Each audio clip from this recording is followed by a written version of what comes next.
오늘 말씀 제목인데요. 은혜의 가르침을 받읍시다. 옆에 인사하겠습니다. 은혜의 가르침을 받읍시다. 네. 감사합니다. 네. 은혜의 가르침이라는 제목을 가지고 하나님의 말씀을 나누겠습니다. 가르침이라는 것은 교육이라는 단어로서 바꿔서 말할 수 있을 텐데요. 교육이라는 단어를 떠올리면 최초에 어떤 장소가 떠오르죠? 네. 학교죠. 그렇다면 학교는 언제부터 생겼을까요? 이 학교. 네. 최초의 학교는 고대 그리스 때라고 하는데요. 그때는 젊은 청년들을 대상으로 해서 신체를 단련하는 어떤 체육관에 가까웠다고 합니다. 단지 신체 단련은 그저 취미가 아니라 전쟁에 승리하기 위해서 훌륭한 군인들을 양성하는 그런 장소로서 사용이 됐었죠. 사람들은 생각을 했습니다. 그러면은 운동뿐만 아니라 다양한 기술을 가르치는 전문적인 교육센터가 될 수 있겠다라고 생각해서 이렇게 발전이 되어졌습니다. 학교가 생기기 전에는 그러면 어디서 교육을 받았을까요? 네, 바로 자기가 속한 공동체나 집안, 가정에서 교육을 받았겠죠. 교육은 사실 이처럼 우리를 평생 동안 따라다니는 것이기도 해요. 태어나서부터 죽을 때까지 교육을 하기도 하고 받기도 하는 거죠. 근데 여러분, 모든 가르침은 다 좋을까요? 여기 있는 우리 다음 세대들은 한 번쯤 학교의 교육에 대해서 불만을 품거나 재미없다고 느낀 적이 있으시죠? 예. 자, 그러나 단순히 학교의 역할을 우리가 공부에만 한정할 수는 없을 거예요. 물론 결과가 중심이 되는 이 사회에서 다들 좋은 대학을 보내기 위해서 경쟁이 치열한 건 사실이지만 학교의 역할이나 교육은 단순히 그런 것뿐만은 아니죠. 왜냐하면 학교는 공동체이기 때문이에요. 학교에서 생활을 하면서 학생은 인성과 사회성을 기르게 됩니다. 협력하는 법을 배우고요. 옆 친구와 커뮤니케이션을 통해서 어떻게 사람들하고 관계를 맺어야 되는지를 배우게 되죠. 여기서 생각을 좀 해보면은요, 교육의 문제는 성경을 얼마나 많이 보는가의 문제가 아니라 생활의 문제와 밀접하게 연관이 되어 있다는 사실을 우리가 알 수가 있습니다. 이런 비유를 할 수가 있을 것 같아요. 여러분, 연애는 책으로 배울까요? 실전으로 배울까요? 책이 들렸던 것 같은데 네, 책으로만 배울 수가 없죠. 우리의 신앙 교육도 사실 똑같습니다. 만약 어떠한 행동도 없이 예수님께서 책만 보고 계셨더라면 우리가 예수님을 통해서 배울 수 있는 것이 없었을 거예요.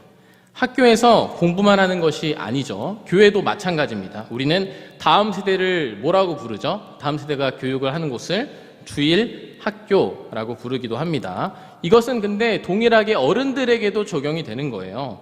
우린 이 학교에서 성경을 배우는 것뿐만이 아니라 서로 주님께서 주신 사랑의 가르침을 실천하는 학교를 우리가 경험해 가는 거예요.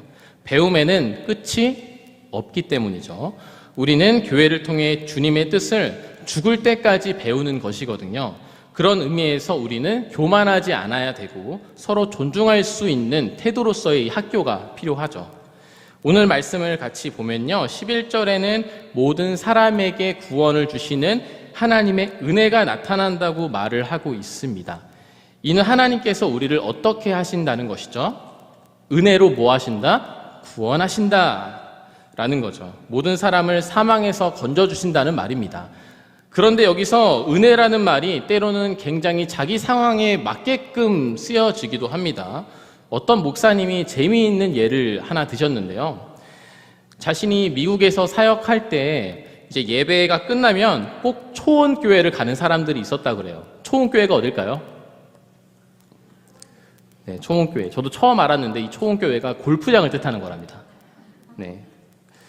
설교가 조금 일찍 끝나는 날이었다라고 해요. 그래서 그 초원교회에 다니시는 분들이 이제 끝나고 나서 이제 목사님의 손을 꼭 잡으면서 웃으면서 이렇게 이야기를 하는 거죠. 참 은혜 받았습니다. 라고 이렇게 이야기를 했습니다. 이처럼 은혜라는 단어는 사실 나를 위해서 존재하는 것이 되기도 합니다. 또 기도라는 단어도 사실 좀 비슷한 경우가 있어요. 청년 시절에 임원으로 섬기고 있을 때였습니다. 이제 다음 내년 임원을 또 뽑아야 되니까 여러 가지 군대로 스카웃 하려고 이렇게 얘기를 막 하는 과정이 있었어요. 이제 설득을 하게 됩니다. 예를 들어서, 사나, 너가 다음 회장을 했으면 좋겠어. 너만큼 경건하고 또 말씀도 잘 읽고 필사도 잘하고 기도도 열심히 하고 그런 사람이 없네. 너가 해야 되겠네. 그렇게 말하면 이제 어떻게 이야기할까요? 뭐라고 하지? 기도해 볼게요 라고 이제 한단 말이에요. 보통은요. 자, 이 말은 뭘까요? 정말 이 산이 기도를 할 수도 있겠지만은 제가 본 대부분의 그 기도할게요는 그 상황을 피하기 위해서였던 게 더 많았던 것 같아요. 그냥 단번에 이제 거절하면 어때요? 조금 미안하니까. 그리고 착하게 보이고 싶으니까 이제 기도한다고 말하는 경우가 있었던 거죠. 이런 단어들은 자신을 위한 용어로 변질시키는 그런 경우가 많이 있다라는 것입니다. 만약 우리도 모르는 사이의 주변에 카메라를 설치한다고 생각을 해볼게요. 그래서 어떤 상황에서 우리가 은혜라는 표현을 쓰는지를 확인한다면 어떨까요? 아마 습관적으로 우리를 위해서, 우리 자신을 위해서 은혜라는 단어를 사용하고 있을지도 모릅니다. 성경에서는 은혜는 정말 가장 중요한 원리 중에 하나죠. 내가 한 게 아니야. 너는 자격이 없는데 널 구원하기 위해서 독생자 예수 그리스도를 보내 죄를 대신 사하여 주시는 거야 라는 이 메시지를 깊게 받은 사람들은 가만히 있을 수가 없는 거죠. 그리고 주님을 믿는다는 것은 어떤 미신을 믿는 게 아니죠. 어떤 사람들은 이렇게 기도를 합니다. 제가 무슨 직업을 가져야 되겠습니까? 어떤 이성을 만나야 될지 주님 알려주세요. 아닙니다. 주님은요, 우리에게 은혜의 가르침을 받아야 한다고 말씀을 하시는데 12절에 보면요, 그 은혜가 나타나서 뭐 한다고 이야기하고 있죠? 우리를 양육한다라고 이야기를 하고 있습니다. 이 양육이란 단어가 좀 흥미로운 부분이 있어요. 이 양육이란 단어를 영어로 보게 되면은 educate, 교육하다라고 번역이 되는 경우가 일반적입니다. 또는 트레이닝이라고 번역이 됩니다. 훈련이란 단어죠. 우리가 알지 못한 거를 깨달았을 때 어떻습니까? 이제 교육한 대로 해야겠다라고 결심을 하게 되잖아요. 은혜도 마찬가지입니다. 은혜는 우리로 하여금 깨닫게 만들죠. 우리에게 파고 들어와서 감동을 주죠. 우리를 대신하여 죽으신 예수 그리스도의 그 은혜를 우리가 보는 순간, 아, 나도 그 예수님처럼 살아야겠다라는 그 불타는 심정이 우리 안에 오게 되잖아요. 하나님의 은혜를 받은 사람은 이전의 삶을 청산하고 난 다르게 살 거야 라고 이야기를 합니다. 이런 예를 들을 수 있을 것 같아요. 여러분들 막 기차를 막 타려다가 깜빡 이제 졸다가 이제 기찻길에 떨어질 위기가 생겼어요. 그때 여러분을 밖으로 밀고 대신 그 빠져서 죽은 사람이 있다라고 생각을 해 봅시다. 그러면은 어떻게 생각해요? 이 사람처럼 내가 선한 태도로 살아야겠다라고 생각하지 않겠어요? 선한 사마리아인의 비유도 비슷하죠. 강도를 당한 사람이 죽을 위기에 처했는데 하나님을 믿는 제사장과 레위 사람이 피해가고 핍박을 받았던 그 사마리아인이 이를 보고 기름과 포도주를 붓고 치료하고 심지어는 나귀를 태워가지고 여관에 데려가죠. 심지어 여관 주인에게 저 사람을 잘 돌봐주세요 라고 말하면서 떠납니다. 자, 여러분들이라면은 이런 상황에서 깨어났을 때 어떻게 하실 것 같으세요? 나도 이 어려운 사람이 있으면 도와줘야지라고 생각하지 않겠어요?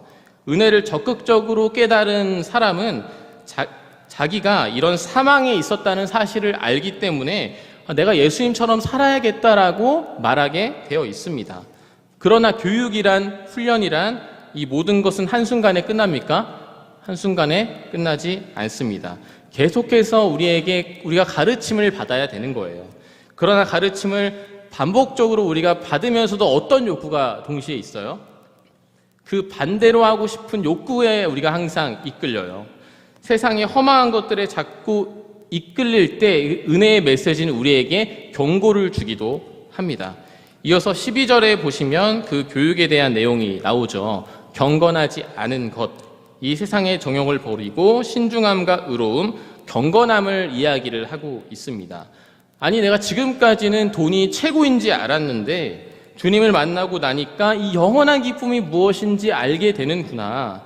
내가 지금까지 사람들하고 그 관계가 없으면 죽을 것만 같은 갈증이 있었는데 주님을 만나고 나니까 이게 아니구나를 깨닫게 되는 거죠. 그래서 전도서에서도 이 모든 걸 이룬 사람이 무엇이라고 말합니까? 헛되다라고 이야기를 하고 있어요. 그리고 큰 자라는 이름을 가졌던 사울이 작은 자인 뭘로 변하죠? 바울로 변화되는 것도 그런 것이죠. 그러한 변화가 있을 때 우리는 그것을 하나님께 영광 돌린다고 말해요. 연예인 시상식에서 수상소감을 할 때 어때요? 단순히 내가 잘 됐으니까 하나님께 감사해야지라는 그 영광 돌린다는 그 표현보다 더 나아가야 되는 거죠. 주님을 닮아갈 때 우린 그리스도의 영광이 되어지는 것입니다. 그리고 삶에 대한 소망을 품을 때 우리는 영광을 기다리게 되는 거죠. 그리고 이제 14절에 이제 보시면요, 그가 우리를 대신하였다라고 말을 합니다. 저번 주에 우리 유초등부 아이들과 갈라디아서 2장 20절을 함께 보았는데 그 말씀이 기억나세요? 한번 찾아볼까요? 갈라디아서 2장 20절 한번 찾아볼까요?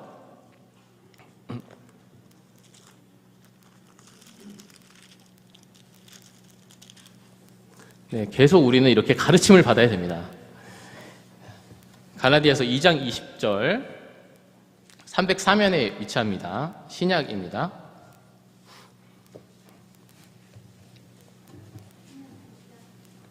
기억나요? 감사합니다.